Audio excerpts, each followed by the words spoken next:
Hey, it's D Revolution. I've written 4 screenplays, 3 books, and I've recorded 3 poetry CDs. I consider myself to be a wordsmith.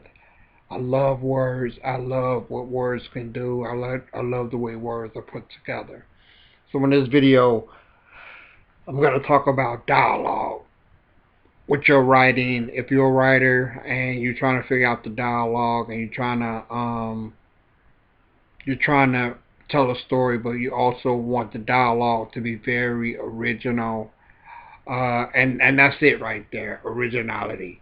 You have two type of writers. I mean, I've run into two type of writers. You have the writers that they're gonna write according they're gonna write according to I guess Hollywood standards. I mean, they're gonna have pretty much commercial wise dialogue. There's nothing really original about it. And also their story is going to be also cliche. And that is my opinion. But if you watch a Quentin Tarantino film, really pay attention to his dialogue. Really, really pay attention to it. Because he's very good at it. He writes a lot of his own stuff, and his dialogue is very original, and he can make it funny in a very serious moment. But he keeps pace with the story. He doesn't try to make his story sound like something else. This is why his movies are so good, because they're so original.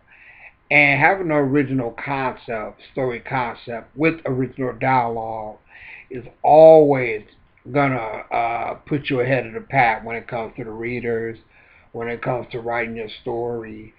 But having an original story with very cliche dialogue is not gonna work. Or having a commercial story that we've seen before, and then you try to make it original with the original dialogue, is not gonna work.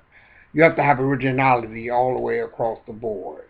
And I mean, some people struggle with dialogue, and I would say that I had a filmmaker friend of mine who said that he just would get on the bus and listen to people conversate, listen to their conversation. Now, personally, that's not what I did. I base my dialogue just on the conversations I've had with people, or sometimes I will hear other people. I mainly try to give the real responses a person would give to somebody else in real life that I've experienced. So that tends to go into my dialogue.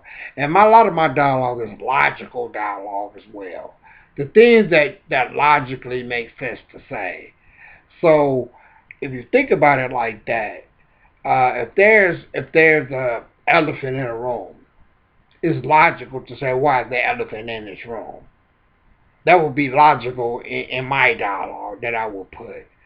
Um, I wouldn't disregard that elephant being in the room, and just disregard that the elephant is in the room, and then I come in the room and I say, wow, that elephant has big feet. Now, how can I say the elephant has big feet without first acknowledging the elephant in the room that shouldn't be in the room? So that's what I mean. You want to be able to have smart dialogue and be logical with it as much as you can.